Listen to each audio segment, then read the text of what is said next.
નમસ્કાર, હું છું ભાવના ચૌહાણ. N7 ગુજરાતી ન્યૂઝમાં આપનું હાર્દિક સ્વાગત છે. ચાલો જાણીએ આજના મહત્વના સમાચાર.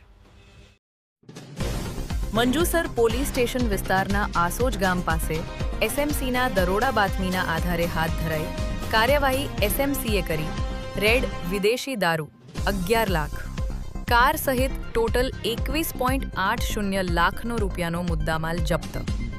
2 આરોપીની ધરપકડ. સ્થળ પરથી મોટી માત્રામાં ગેરકાયદેસર સામાન કબજે. એસએમસીની ઝડપી અને સચોટ કામગીરી ચર્ચામાં મંજુસર પોલીસ ઊંઘતી ઝડપાઈ. સ્થાનિક પોલીસની કામગીરી પર ઉઠ્યા સવાલો. બુટલેગરોમાં ભારે ફફડાટ. અનેક તત્વો ભૂગર્ભમાં.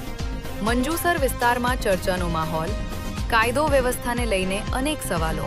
આ હતા અત્યાર સુધીના મહત્વના સમાચાર. તો આવા જ સમાચાર જોવા માટે જોડાયેલા રહો અમારી સાથે. નમસ્કાર.